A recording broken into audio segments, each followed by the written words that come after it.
Montana lawmakers ready to roll the dice and up the ante on sports gambling across the state. With the Super Bowl just days away, viewers will be looking for the chance to win big. And these days, you no longer have to travel to Sin City to make those dreams come true. Q2's Casey Conlin is taking a closer look at what this could mean. Tonight, he shows us how sports betting has found its place in the U.S. and when it might be heading to Montana.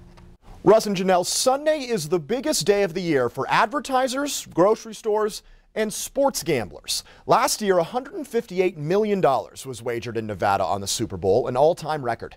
But that number will be dwarfed this year because of a Supreme Court ruling last May that has brought betting into the mainstream more than ever before.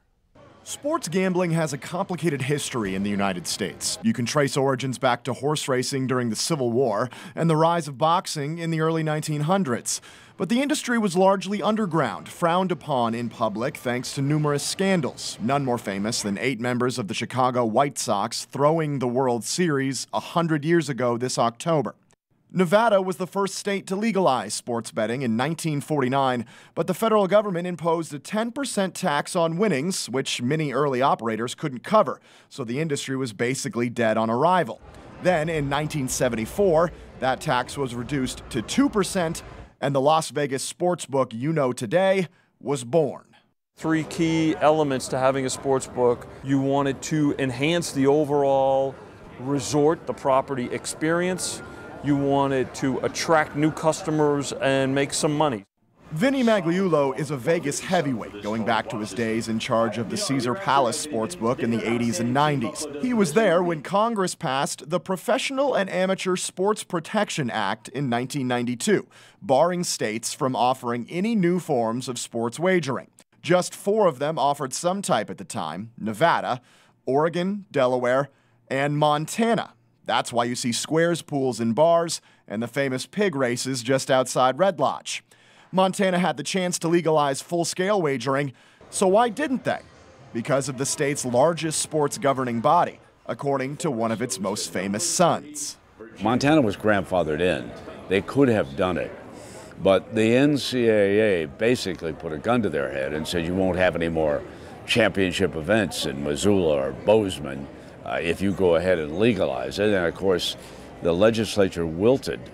In his 50 years as a sportscaster, Brent Musburger has always acknowledged that gambling plays a large role in sports, so much so that he now is the managing editor at the Vegas Stats and Information Network, a gambling-centric sports talk show based in the South Point Hotel and Casino in Las Vegas, a show that has become much more popular across the country in the last 8 months for one reason. In a 6-3 vote yesterday, the justices struck down a decades-old federal law. On May 14th of last year, the Supreme Court voted to overturn the Professional and Amateur Sports Protection Act, making it legal for all 50 states to approve new betting legislation. So far, 7 have. New Jersey was first, taking bets starting midway through June, and in just 6.5 months, saw $1.25 billion wagered in 2018. Some believe the more states that allow it, the worse it will be for Nevada, who has held a monopoly for so long. But that hasn't been the case so far. The 2 highest-grossing months in Silver State history were this past November and September. I think what it shows overall is that our industry, our niche industry, or cottage industry at one time, is now becoming more mainstream. And I think what it's doing is creating more customers overall. So I think it's a good thing. That's what Montana tavern and casino owners are hoping for. Kirk Dealer runs the Enterprise, the only casino in Billings that offers pari-mutuel wagering at horse racing tracks around the country.